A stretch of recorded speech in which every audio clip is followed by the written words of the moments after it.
I can already tell before I start this and I upload this that this video could either be hated by a lot or loved by a lot. I'm never gonna be on a right side in this situation for how I review this album. I don't deem this as unreviewable. Personally, I think I can review this and I'm gonna review this and I have my reasons. But before I review this, I gotta say that I don't agree with any of the things that he said, what he's done. I think it's terrible. I think he needs help in many ways. He will deny this. What he says is wrong.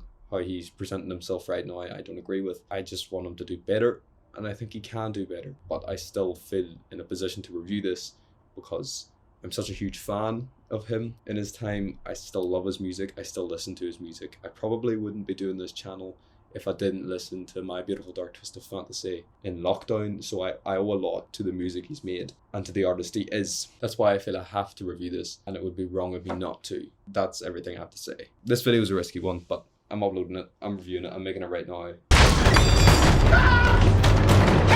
FBI! Clear right! Down! No! Wait! I'm just a cousin! I'm just a cousin! So with that, this is my review of Vultures by Kanye West, his long-awaited collab with Dolla ign. Kanye West, Dolla ign, yay, Dolla ign, Vultures. As I said, I do love Kanye. I'd easily say The College Dropout and Late Registration are two of my favorite albums ever. I could play them on repeat endlessly and never get tired of them. So a part of me, despite how he's acting right now, was looking forward to listening to Vultures. I was intrigued. Some of the leaks got me excited. I was worried after the lead single, which I'll get into later. But at the same time, it's a new Kanye West project. With all that in mind, this album is quite frustrating for me because I really wanted to love it. That's not me saying that I hate it. I don't hate it. I don't know how to feel about it right now, because I don't love it as much as I did in previous projects he's released recently, like Donda. Like when Donda came out, I was a day one Donda defender. I love Donda. I think it's really good and really replayable. Just think it's a bit bloated. This one, I'm struggling. I really am struggling, and that's really disappointing for me to say. I know there's still 2 more Vultures projects to go, and there's songs that were left off this from the leaks that I look forward to listening to because I know they will be on those projects. Well, I hope they'll be on those projects. But I kind of want this Vultures era to end already. But I'm just gonna get into the project now because I feel I should. Gotta get into it, and I gotta state my reasons why all the major Kanye fanboys are not happy right now. All the ones watching this. My mate Matthew is gonna be raging when he watches this review. Look at me, man. I'm sorry, but I gotta say this. Okay, the album opens with the track Stars, which I think is decent. I quite enjoy it. I think the sample's nice. It's got a heavenly aspect to it. I love the thumping drums throughout it, and it's a good opener, and it's a highlight of the first half for me. It's got a nice progression, and I think it's nice. It's good. It's something I can return to, and it's a track I will probably return to because it's got that sort of elevated sound that I'm such a sucker for. Then we go into Keys to My Life. Don't love this. It feels a bit all over the place. It feels like it's just changing too much, and it doesn't really have a consistent thing. I feel like a song can change a lot, but at the same time, when it doesn't maintain this level of quality as it changes, because this song goes up and down and up and down. But there is aspects I love here. I love the Wu-Tang sample. I'm a sucker for that. Can It Be Also Simple? That's one of my favorite Wu-Tang Clan songs, and to hear the strum with the guitar come into this was so just fun for me. I was like, yes, that's cool. I like that. And that's one thing I do feel with this project I have to note is that majority of the samples here I am a fan of. I think some of the samples are really cool. I think they're used very effectively, and that does come down to the production because I don't really have any major issues with the production here. I feel it's just solid. It doesn't break boundaries like Kanye usually does, but I think it does well to serve Dolla ign especially. He's a highlight here for me on a lot of the songs here, and I think the production does a great job of showing off his best qualities. So yeah, the production is across the board pretty decent to solid. The next track on the album is Paid. I like the synths in this track. The house sound is a welcome addition. People have been saying for years that Kanye should do a house album, and I agree because his production's that amazing, and there's snippets and stuff of him going into hip house and it being so expertly done. Fade is a very underrated track. As much as I love Paid, like I do like this track, I can listen to this track and enjoy it. I would just go back and listen to Fade because I like Fade. It feels like something's missing. This song feels like it's missing something to truly take it to like a top level song on this album. I do enjoy the breakdown at the end of the track, but at the same time, it's just missing something. It's missing something, but it's decent. It's a decent track. The next one is the that I really say I'm a huge fan of. I really like Talking. I really like the sample. I think Northwest gives a great verse. I think she's so fun and just energetic here. It's your bestie, Miss Westie. That does not need to go as hard as it does, but it goes ridiculously hard. Adonis, Drake is getting up Adonis right now. They're hitting the studio. Drake is like, what are you doing? Like, Adonis needed to deliver harder, man. Damn, Rod, come on! What's the matter with you? Tomorrow. Let's do it tomorrow. There is no tomorrow! There is no tomorrow!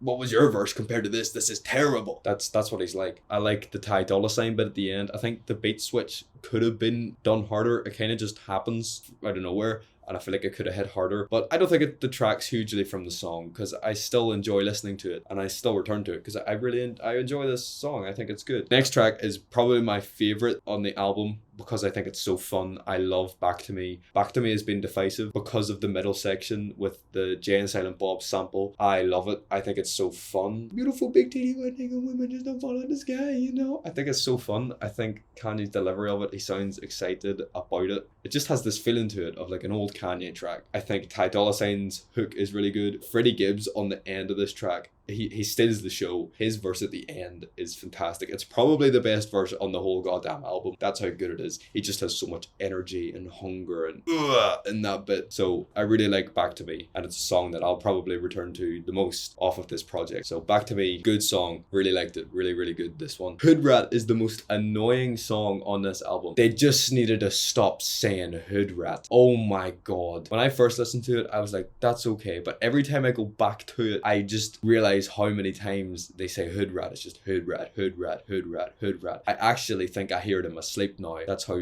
much I heard Hood Rat listening to this album again to write the script for this thing. Oh my god, because it's annoying. Underneath all the Hood Rats, there's actually a good beat there. It's like, it's got nice drums, it's got nice synths that rise, it's got a nice progression. But that Hood Rat, that'll haunt me till I die. You can't even hear Kanye and Ty, the mix. You can't hear them because all you hear is this thing going Hood Rat, Hood Rat. 3 minutes of someone saying Hood Rat. You don't need to have it that much, man. It was too much. Next track is Do It. It's fine. I like Ty on this track. I like the pitched up strings. I think that's an interesting choice. It's kind of reflecting back to the pitched up samples of old Kanye. But again, kind of like Paid, it feels like something's missing to really take it to that next level, in all honesty. And that's the thing with a lot of songs here, is that I do feel like there's something missing with a lot of them. The next track is Paperwork. It's a decent change up. I like the heavy guitar sections. They're a good addition, but it's not a track I'll return to often, to be honest. The next one is Burn. I really like Burn. I kind of wish Burn was longer than it was.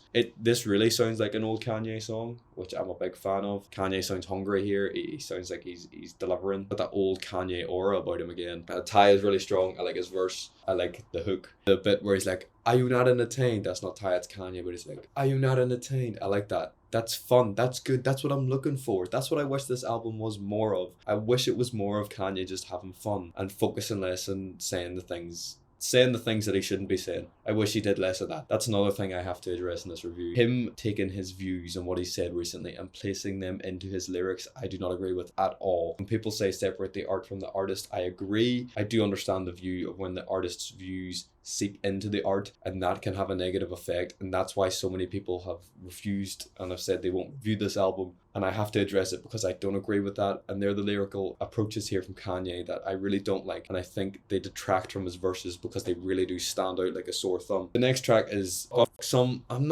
people really like this one. I think it's okay. I do like the heavy synths. I think they do help this track. There is enjoyable aspects of this song. I really like Travis Scott here. I really think he suits this. Again, there's something missing from it to really take it to that next level, but there is enjoyable aspects here. The next track is Vultures.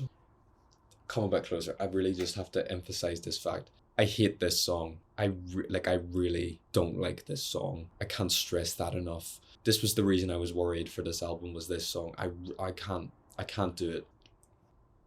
Every now and again, Kanye drops a song that I'm really not a fan of, and this is few and far between because most of the time, big fan. But this song is just, wow. I'm just going to go on to the next one. I don't want to talk about it anymore. Carnival. This is the biggest song to come off of this project, and I do think it's good. I actually really, really like this one. I really like the addition of the Inter Milan Ultras I am a football fan. So when I found that information out, I was like, that's actually really cool. And I think they do add a lot to this song. They really do add a lot to this song and really help it be as big as it is and really have that energy to it so many people are attracted to about the song. Yeah, the production's great. The verses are decent. They're pretty good. I also really like the Hell of a Life callback. That really excited me when I heard that. So another one I like, yeah, I know, there's a run here that's actually pretty good. Beg Forgiveness. I really like Beg Forgiveness. That's what I'm going to be saying to Anthony Fantano after this review goes up, is Beg Forgiveness. So yeah, if he ever sees this review, that is. Yeah, I think it's good. I really like it. Even though it's got some publicly interesting figures on the song too, I do enjoy the Beg Forgiveness at the end. I think it's nice. I think the vocals are good. It also has a nice progression. And as I said, I like the outro. So I enjoy this song. It's a good one. The next track is Good Don't Die. This died. This really died. I missed this track because I really like the sample, and I know that's the reason it doesn't exist anymore. It's not on any streaming. And this, hold on. No, it's still gone. It's still gone. Maybe it'll come back on another Vultures, or maybe they'll put it back up eventually. I did like this song. I actually really did. I liked the production on it. So rest in peace, Good Don't Die. It had a good run. Maybe we'll see you again someday. If not, you're lost forever to the Kanye leaks of YouTube. Problematic. That's what this review is going to be. Woohoo! Yeah, it's okay. I like the sample. The horns are a nice effect here. I'm a fan of them. They feel very triumphant. And I do like the ending of this. This feels like this song is meant to be Kanye's big moment on the album. I do feel like it could have gone slightly harder, but it feels like it should be the end, and the way the song ends, and just feels like it should just stop, but it doesn't. It's an okay song, but it doesn't, because then we go into King. King is really about Kanye talking about how he's still on top of the game. And the thing is that although he's said and done the things he's done recently in recent memory, he don't kill me. He's kind of right, but that's also our fault at the same time. He's still one of the biggest artists in the world. We can't deny it. You look at the impact this album has had. It's gone #1 in so many places, and people love it. It's frustrating to me because it's just going to fuel him more, and I want him to go off, and I want him to do better, and I want him to be better, and I feel like he won't, because he still knows that he has such an influence and an impact. But King as a song is fine as well.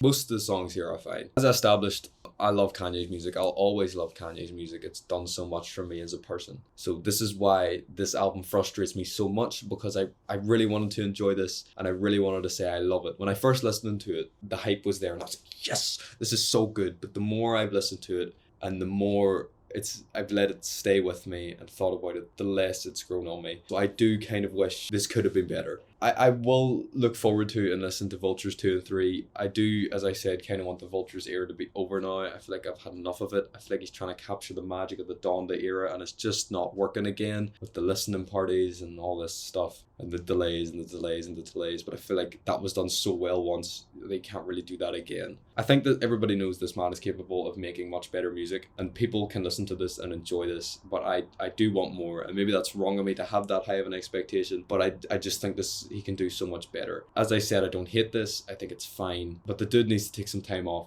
do some soul searching, climb a mountain or something. Do something, man. Go outside. He goes outside all the time. I don't know. He probably goes outside more than me, to be honest. Yeah, I'm just tired of this. I'm tired of defending him. I'm tired of trying to justify what he's saying. I just can't keep doing it.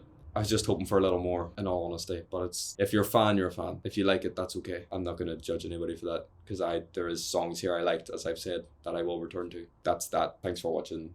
Subscribe to the channel. I'll see you when I see you.